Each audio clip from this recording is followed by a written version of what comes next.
We think that this is all that this sort of pinkification of girlhood starts when you're born and when you're dressed as a princess, all the way up to aspiring to be people like Paris Hilton and Cheryl Cole. The campaign, Pink Stinks, has been launched by Lewisham twins, Abby and Emma Moore. Paris Hilton was being released from prison and she'd been in there for drink driving, I believe, something like that. And it was just blanket news coverage of this ridiculously boring, tedious story about Paris Hilton. Something inside me just sort of cracked at the injustice of it, really. So I called Emma and I said, what do you think about doing a website for girls, which is about real role models? When we were talking about the real role models idea, the whole kind of side of the kind of pinkification of girlhood kind of goes along with that, and that's really how the campaign came about. The campaign hit the media when they targeted the Early Learning Centre, recently taken over by Mothercare. The Early Learning Centre is known for selling educational toys for children.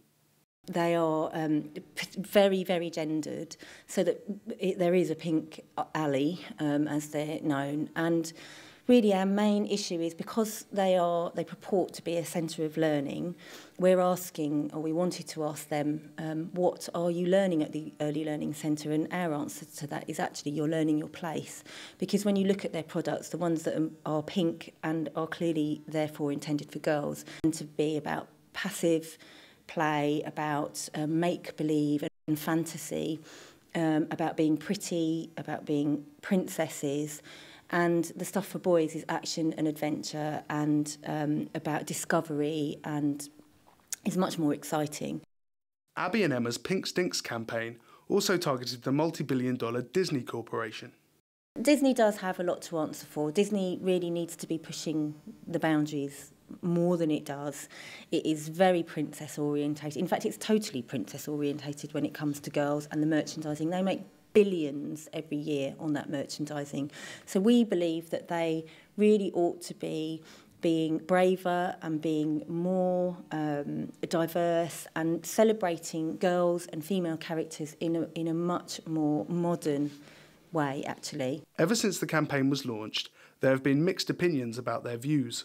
We hit the popular press quite hard, quite quickly, and we were described as dour, humourless feminists, as what else? We were mad, you know. Nina Mishkov said to me on Sky News that women like us wanted all other women to have moustaches and to wear tweed. It was completely daft. And the internet enables people to contact you facelessly and anonymously and to, you know, slag you off and say really vile things, which they did.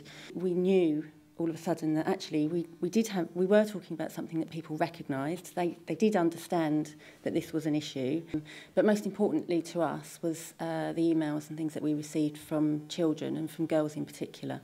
One girl who was 8 years old wrote us an email and said, you know, thank God I found you, you're my voice. And suddenly, and she put in her email that she suddenly felt that it was okay for her to be different because she'd realised that she wasn't the only one who felt this way. With the growing number of young children accessing the internet, Abby and Emma wanted to create a more positive and creative website.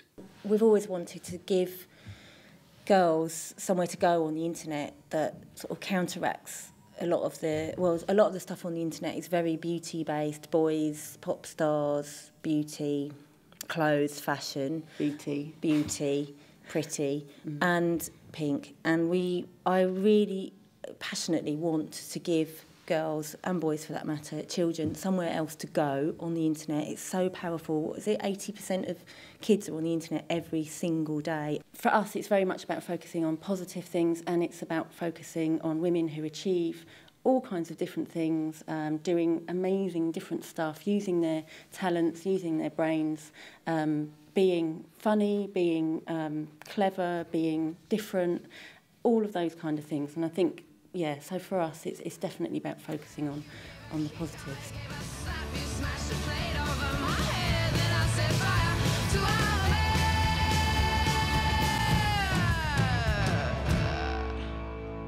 Cut. Sorry about that.